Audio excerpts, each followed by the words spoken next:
반갑습니다.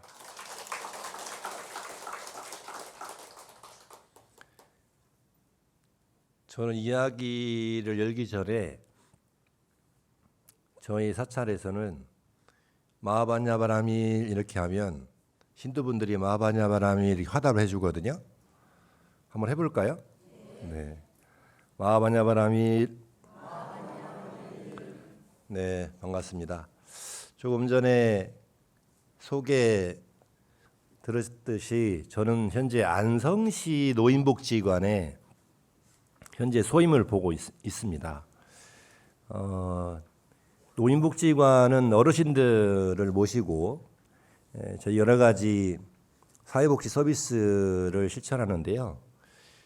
어르신들이 이제 이렇게 하루에 식사하시러 오시는 분만 430분, 그리고 여러 가지 서비스를 프로그램 참여하는 분까지 하면은 하루에 700명 정도 오시는 것 같아요. 저희가 이제 제가 3월에 안성시 노인복지관에 부임을 해서 갔는데 회원이 한 8,300분 정도 되더라고요. 근데 제가 이제 벌써 4, 5개월 됐지 않습니까? 회원이 8,800명이 넘었어요. 가서 올해 거의 100명씩 이렇게 어르신들이 늘고 있어요. 그래서 제가 생각하기를 사람은 잘생기고 봐야 된다.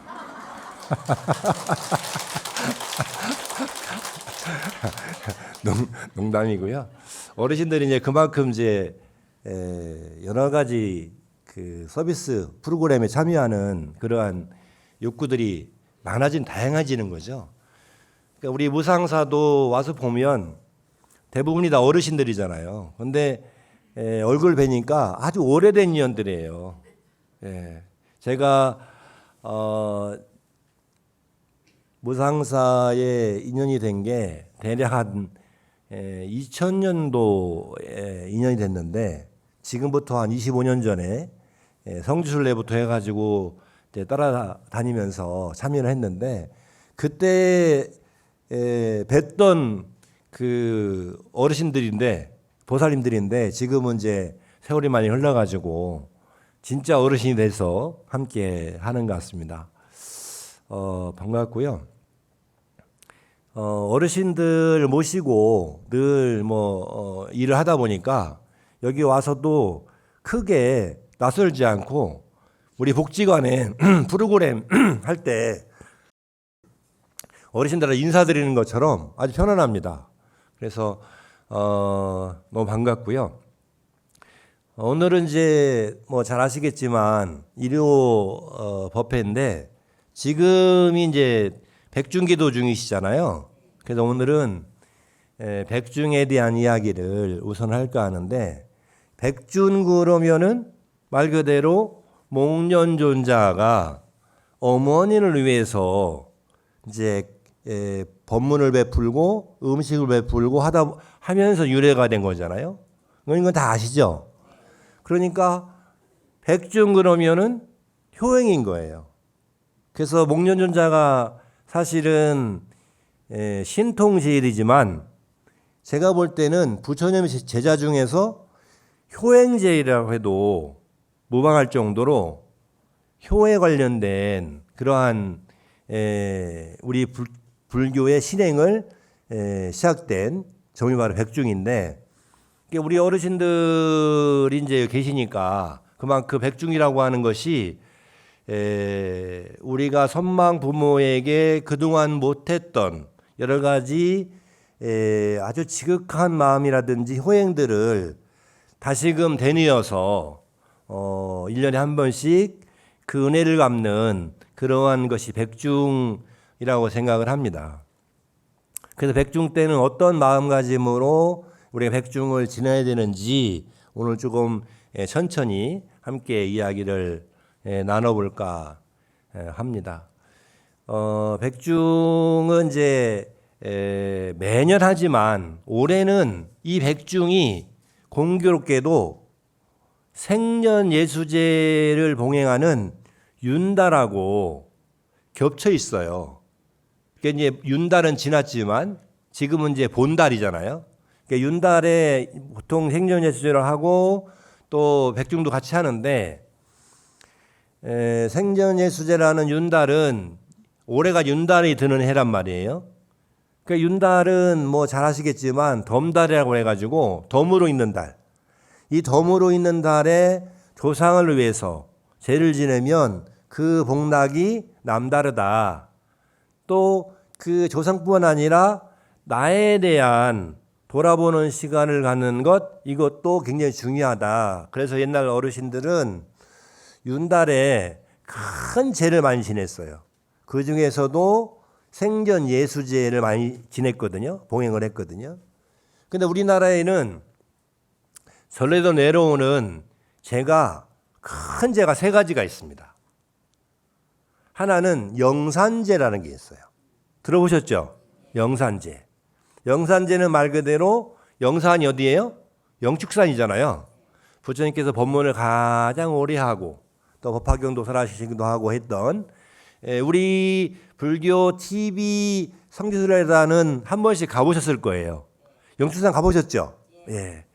거기서 유래된 그런 재간제 부처님의 서가모니 부처님을 주불로 모시고 또 배고프고 외로운 그런 고원들을 천도하는 의식이 영산제예요.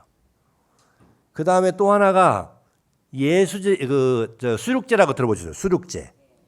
그 수륙제라고 하는 거는 물가나 육지에서 배고프고 또 고통받는 중생을 위해 가지고 지내는 게 수륙제란 말이에요.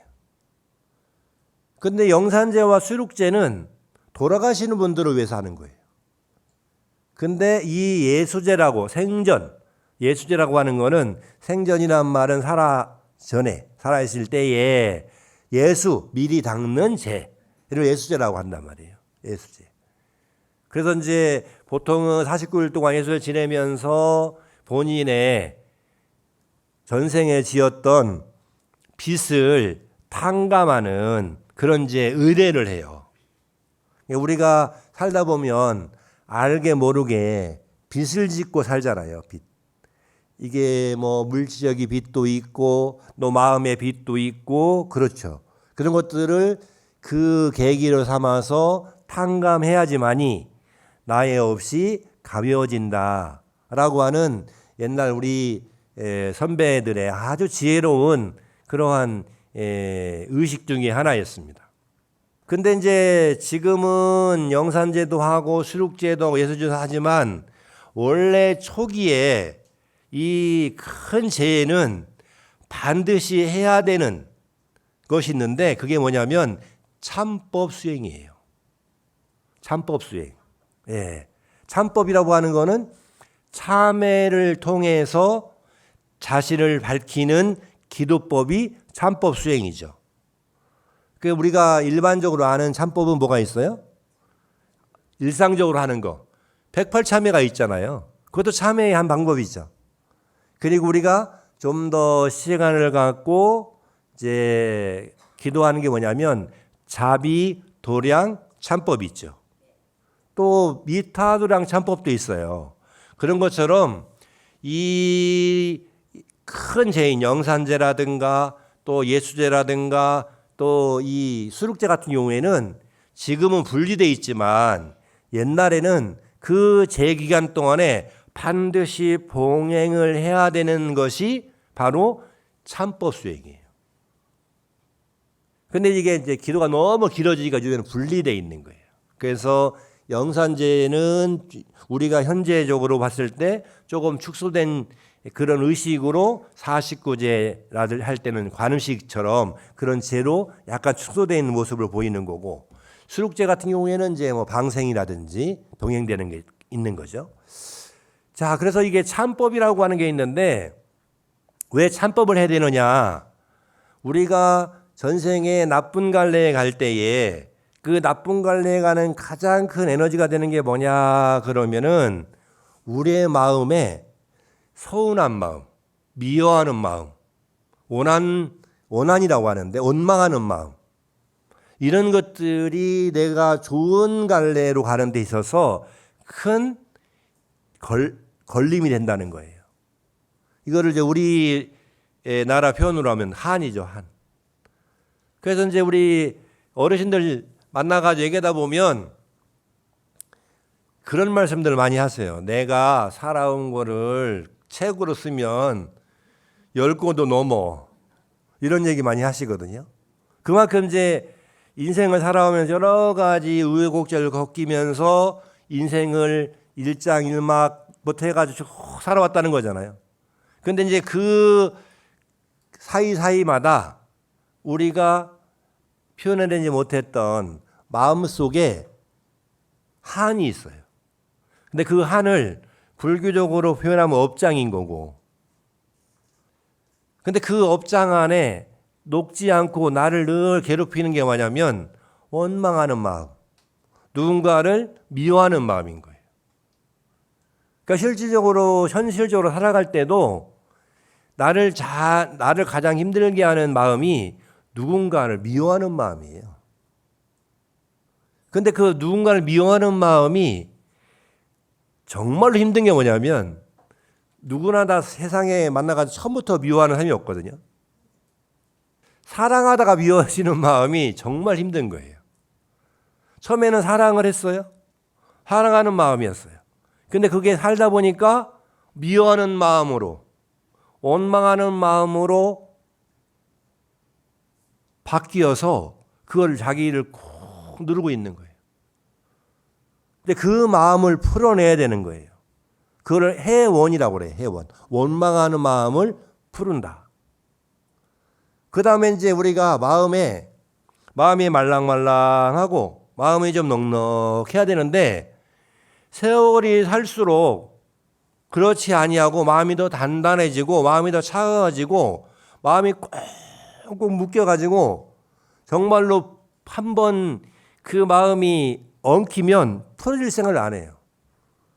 그래서 그 마음을 풀어야 되는 거거든요.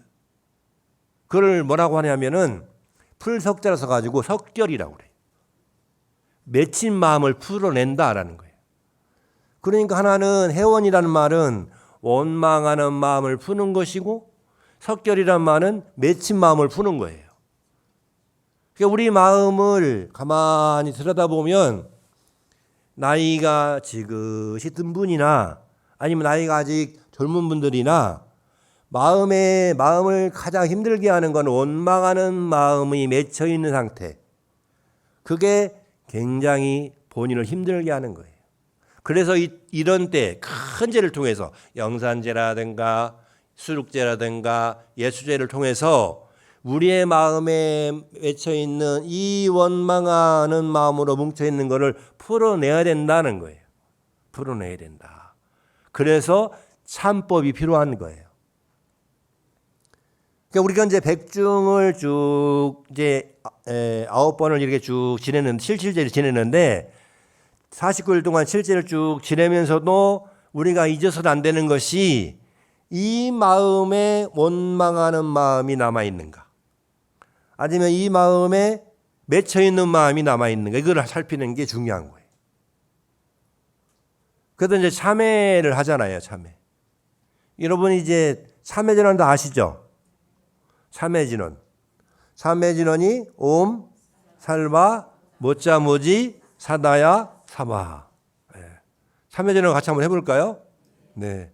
자, 합장하고, 네. 참회진원 옴 살바 모짜 모지 사다야 사바 옴 살바 모짜 모지 사다야 사바 옴 살바 모짜 모지 사다야 사바. 자, 이렇게 우리 참회진을 한단 말이에요. 그러니까 참회라고 하는 게 아까 말씀드렸듯이 내 마음을 풀어내는 거예요. 원망하는 마음을 없애는 거죠. 그래서 참회진원을 가만히 들여다보면 옴하고 사바하는 우리가 보통 이제 진원을 할 때 진원 참말이거든요. 참말. 풀이하면 참말이에요. 이걸 다란이라고 하는데 진원은 참말인데 그 참말이 속뜻을 들여다보면 옴과 사바는 들어가는 말과 종교로니까 맞히는 말이니까 빼고 옴 살바라는 거 일체라는 말이에요. 일체. 옴 살바. 모자 모지는 모든 부처님과 보살이라는 뜻이에요. 모든 부처님과 보살님을 사다야를 모신다는 뜻이에요. 어디에 모시겠어요? 내 마음에 모시는 거잖아요.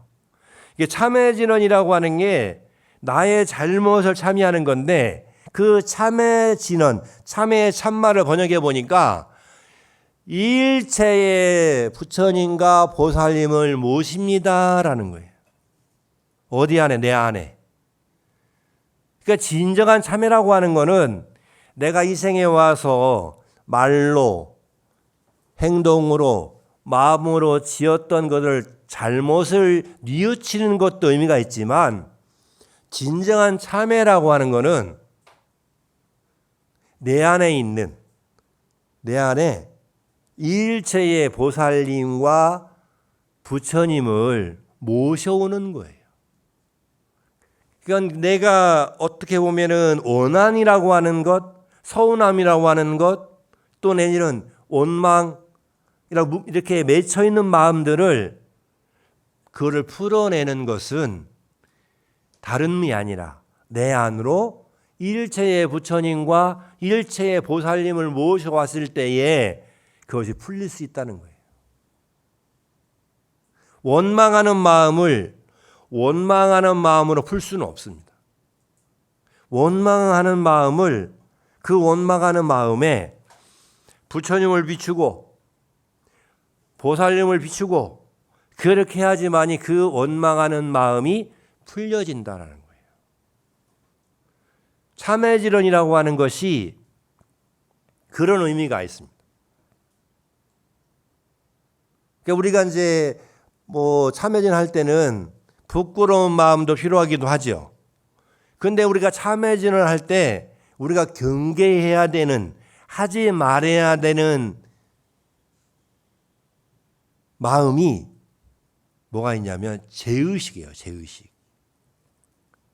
죄의식을 가지고 그걸 계속 반복해가지고 하라는 게 아닙니다. 참회라고 하는 거는.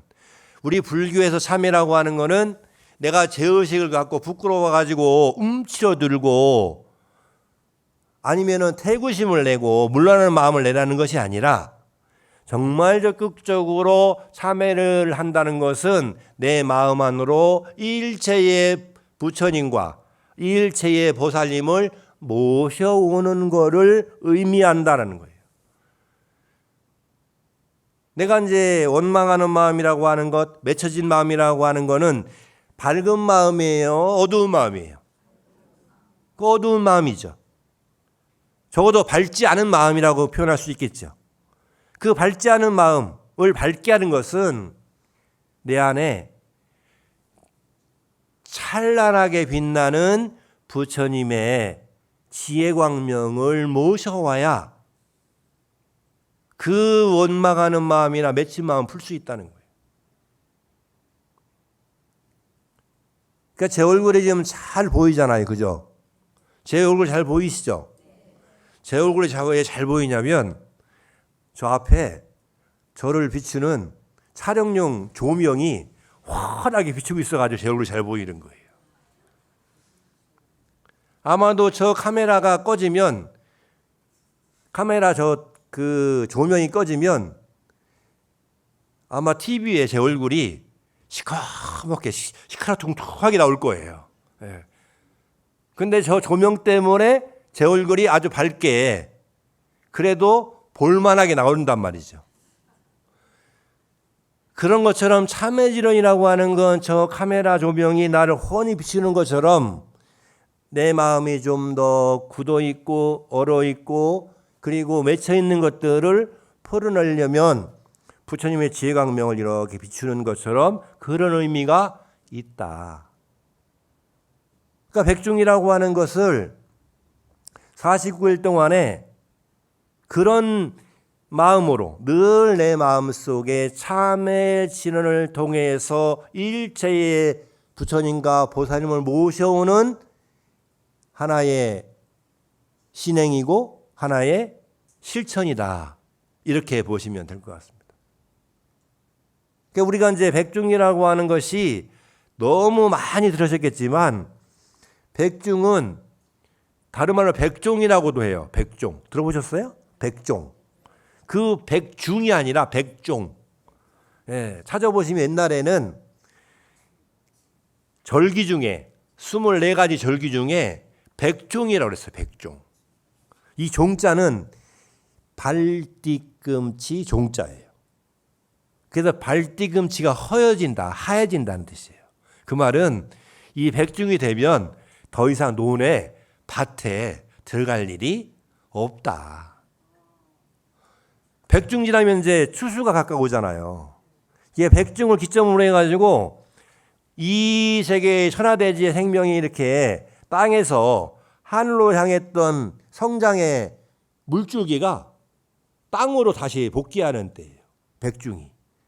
그러면서 열매가 과실을 맺기 시작하고 그 다음에 낙엽이 지기 시작하는 거예요. 그게 이제 백중인데 백종이라고 하죠. 우리는 이제 백중이라고 부르죠. 백중. 백중은 여러 가지 이제 많은 종류의 음식을 마련하고 또 많은 덕로포 스님들을 모셔가지고 법문을 통해서 선망 부모님들을 모시고 좋은 법문도 듣고 제를 올리는 그런 의미가 됩니다. 근데 이걸 이제 절집에서는 뭐라고 불렀냐 그러면 우란분이라고 불렀어요. 다 들어보셨죠? 우란분제 그러잖아요. 우란분제. 예. 우란분이라고 하는 거는 한자로 표현하면 도현이에요. 도현. 거꾸로 매달렸다 뜻이에요. 거꾸로 매달렸다. 왜 거꾸로 매달리라는 뜻이냐? 어디서 유래가 된 거냐? 그러니까 아까 이제 목련존자 말씀드렸잖아요. 목련존자 어머니가 이 생에 있을 때에 조금 얄군 짓을 좀 많이 하셨나 봐요. 그래서 좋은 갈래에 가지 못하고 나쁜 갈래에 갔는데 목련존자가 출가해가지고 아랑가를 증득해가지고 첫 번째 생각난 사람이 어머니예요. 그래서 어머니가 어느 갈래에 가 있나 보니까 너무 나쁜 갈래에 가 있는 거예요.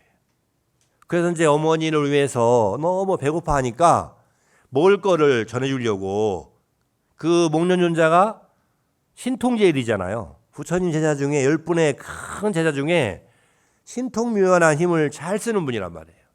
그래서 어머니에게 먹을 거를 주려고 쭉 해가지고 어머니가 먹을 거를 먹으려는 순간 그 음식이 불로 변하는 거예요. 먹을 수가 없는 거예요. 워낙 지어놓은 과보가 많다 보니까.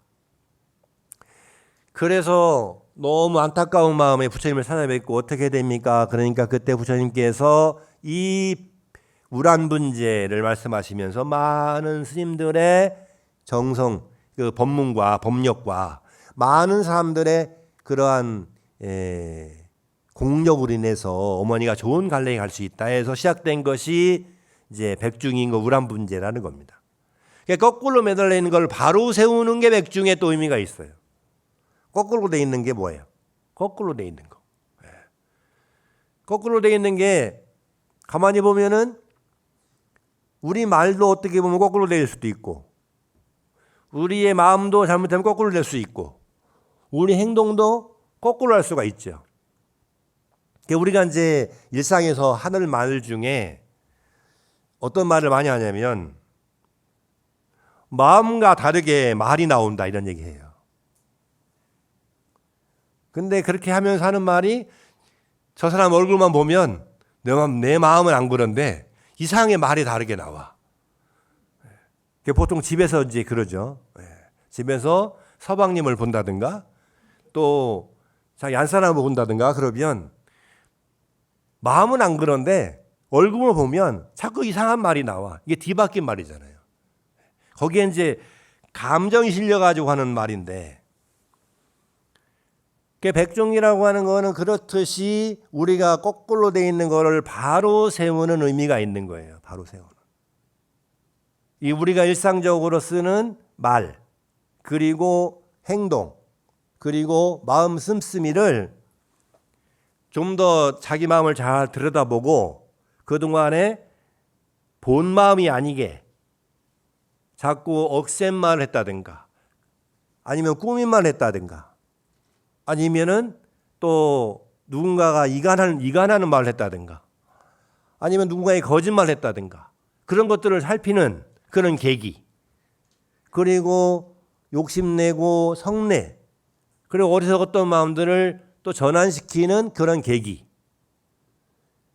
또 남의 생명을 쉽게 존중하지 않고 무시했다든가 그럼 그거를 또 전환하는 계기로, 그리고 남의 물건을 허락 없이 섰던 그런 과정들이 있으면 그걸 또 돌아보고 또 전환시키는 그런 계기로 삼으면 되는 거죠. 그러니까 우리가 이제 백중이라고 하는 그 우란분이라고 하는 거는 우리 일상의 어떤 시간들을 돌이켜보고 또 그 바른 마음들을 찾는 그런 의미가 바로 우란분제에 있다라는 겁니다. 그거는 참회를 통해서 가능하다라는 말씀을 드렸던 거고요. 근데 우리가 이제 그게 잘 안 되죠. 마음이 습관적으로. 그래서 이런 얘기를 쭉 하면 이제 절에 오래 다닌 보살님들도 하시는 말씀이 아이고 그게 스님이니까 가능하지. 우리는 잘 안 돼요. 그런 말씀 하시거든요. 언뜻 들면 맞는 말이기도 하죠.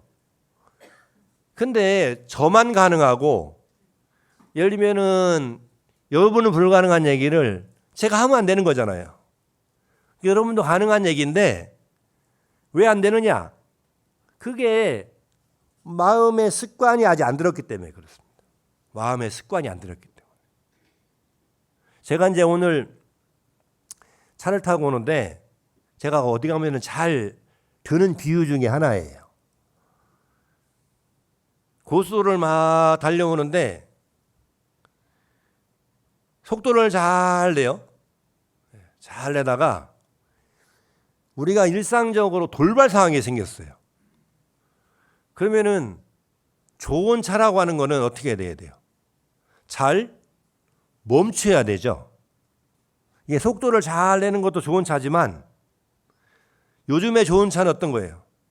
어떤 장애물이나 어떤 돌발 상황이 있을 때 잘 멈추는 차, 그게 좋은 차죠.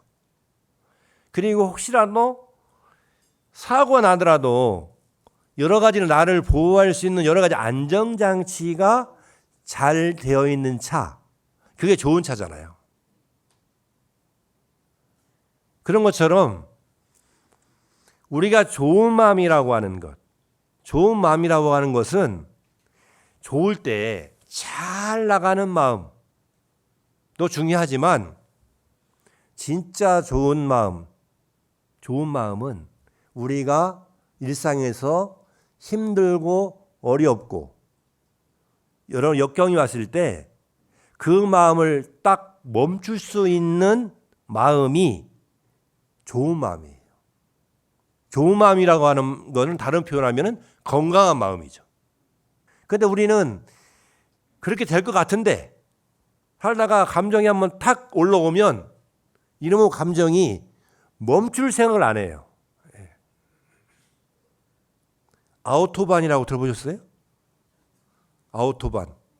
저기 가면은 유럽에 가면 자동차가 무제한으로 달 수 있는 도로가 있어요. 속도를 막 내는, 거기는 속도를 잘 내야 되는 그런 도로예요.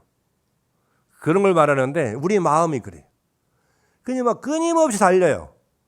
그런데 우리가 일상의 도로에서 그렇게 되면 어떻게 됐어요? 자기만 다치는 게 아니잖아요.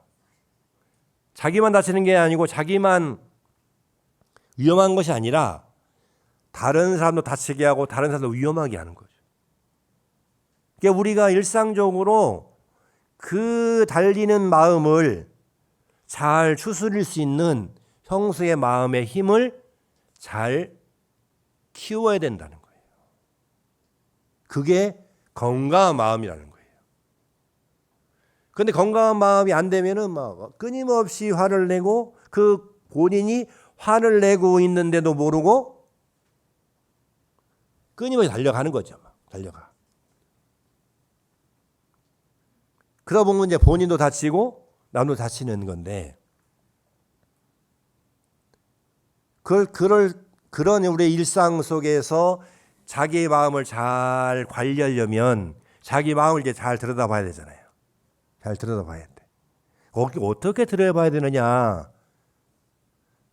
이제 백중에 요 지금 이제 자동차 비유를 했는데 그 비유에 맞춰가지고 자기 마음이 어떤 성질을 가지고 있는지를 말씀을 드릴까 합니다. 우리는 이제 부처님께서 우리에게 엄청난 선물을 하나씩 2개씩 드렸어요. 선물을. 그런데 그거를 우리는 잘 잊어버리죠. 그래서 법화경에 보면은 우리가 부처님께서 우리에게 준 선물이 있는데 그 선물을 잘 잃어버리는데 그걸 비유해 가지고 여러 가지 비유담을 해주셨어요. 그 중에 하나가 제가 오늘 말씀드릴 게 하는데 오랜만에 이제 친구를 만났어요. 친구를 만났는데 그 친구의 집에 이제 만나가지고 가보니까 친구가 넉넉하게 잘 살면 좋겠는데 그 친구가 잘 못 살아요. 그러니까 너무 이제 마음이 안타까운 거예요. 그래서 하루 저녁에 묵으면서 이런저런 이제 삶의 이제 다른 이야기 하다가 그 다음날 아침에 헤어지면서 그 친구에게 좀 잘 살기 바라는 마음으로 자기가 가지고 있던 요만한 금붙이가 하나 있는데 금붙이를 직접 주면 안 받을 것 같으니까 친구가 이제 다 밖에 나갈 때 그 친구 외투에 겉옷에다가 안주머니에 싹 넣어놨어요. 싹 넣어놓고 친구가 그거를 나중에 잘 팔아가지고 잘 살겠지 하고 그러고 이제 인사하고 헤어졌어요. 헤어지고 난 다음에 오랜 시간 지난 다음에 그 친구를 만나는 계기가 된 거예요. 그러니까 이제 친구를 만나기 전에 지금은 그 금붙이를 팔아가지고 먹을 거 잘 먹고 입을 거 잘 입고 잘 살겠지라고서 딱 만나 보니까 웬걸 지질이 궁상이 그대로이네. 그래가지고 보니까 너무 안타까운 거예요. 그래서 이제 그 친구 손을 잡고 이 친구야 왜 아직도 이렇게 어렵게 사냐. 내가 저번에 만났을 때 자네 안주머니에 내가 이만한 금덩어리를 넣었는데 그거를 좀 팔아가지고 잘 살지. 라고 하니까 그 친구 하는 말이 뭐라 하냐면은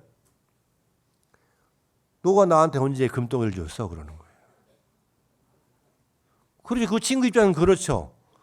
직접적으로 준 게 아니니까. 그래서 이제 그 친구가 말하기를 너 안주머니를 좀 봐라. 그러니까 그때서야 이 친구가 주섬주섬 자기의 외투의 안주머니를 보니까 이만한 금덩어리가 들어있는 거예요.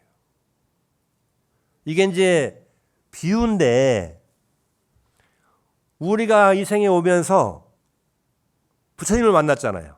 부처님 가르침을 다 만났죠. 만난 지 여기에 계신 분들 보니까 기본이 30년 이상이야. 보니까. 예. 기본 30년 이상 다 되신 분들이에요. 보니까 얼굴이. 예.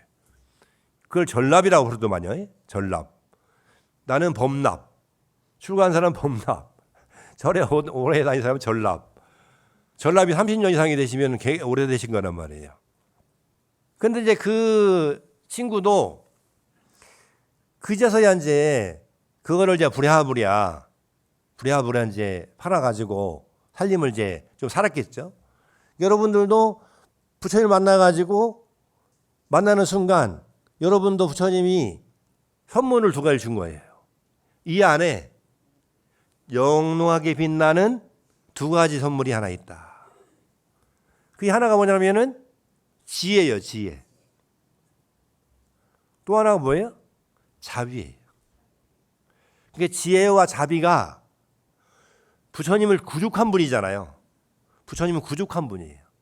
두 가지를 아주 두루하게 잘 갖춘 분인데 부처님이 법문을 통해서 우리에게 하신 말씀이 뭐냐면 우리도 우리 안에 이 지혜와 자비가 갖춰 있다는 거예요.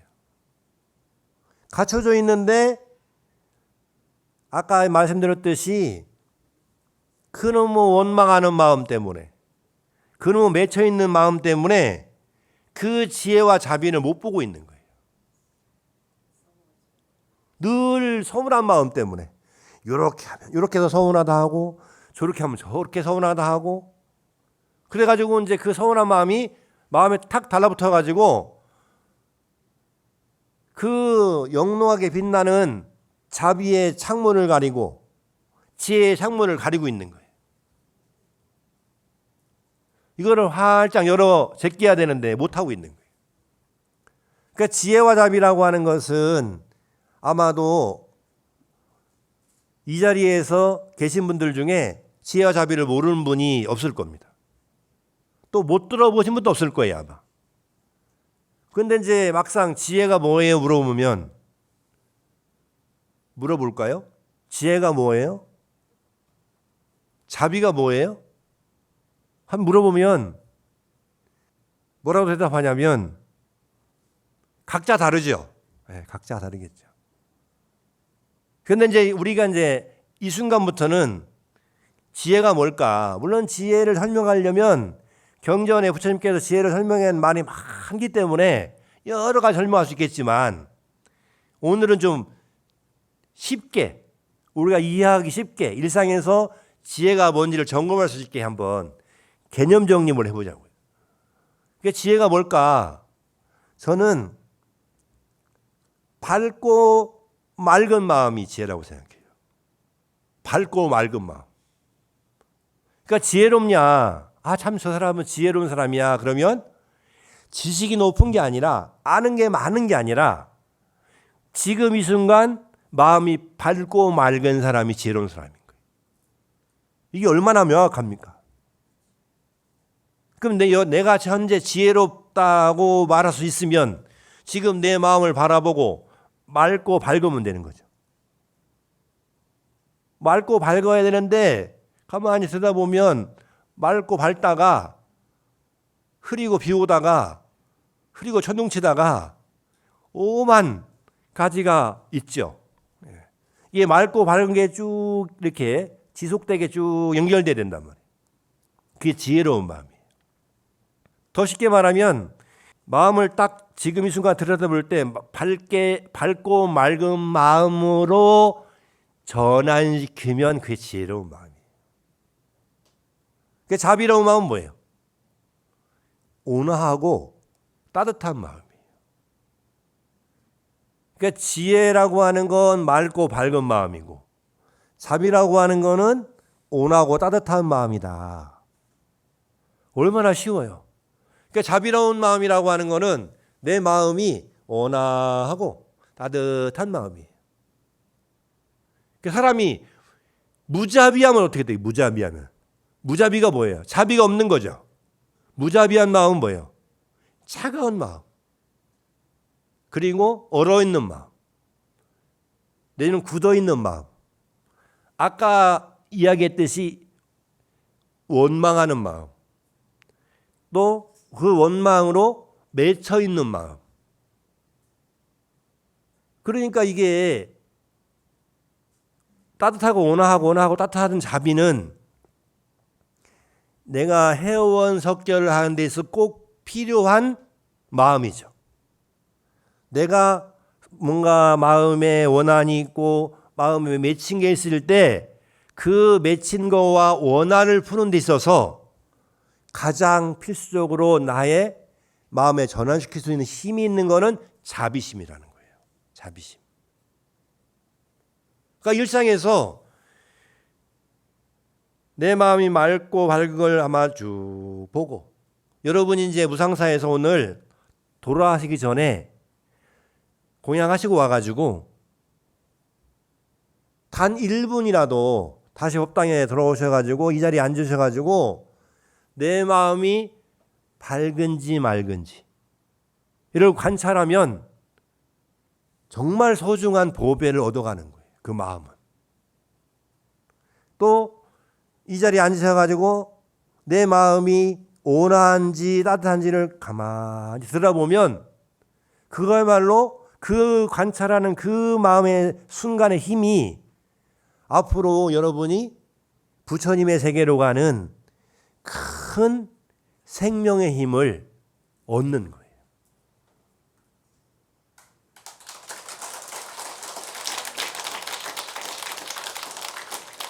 역시 우상사 우리 신도분들은 다르시네요.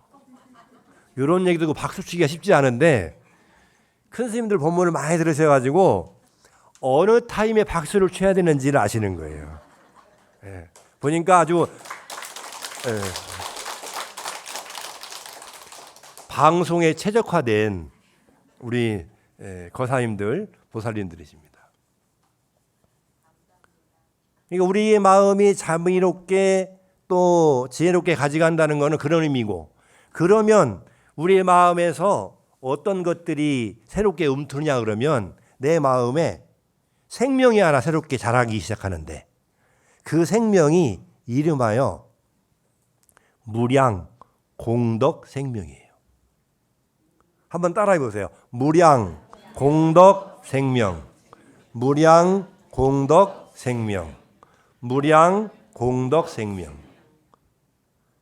내 안에 무량 공덕 생명이 움트고 자라나면서 내가 원래 가졌던 이 세계에 와서 알게 모르게 지었던 원망하는 마음, 맺혀 있는 마음, 그런 마음들이 풀리고 풀려서 회원석결이 돼가지고 내 마음이 정말 자유롭게 어느 것에도 끄달리지 않고 괴롭지 않고 또 괴로움이 있다 하더라도 거기에 늘 승리하는 그런 불자의 삶을 살아갈 수 있다.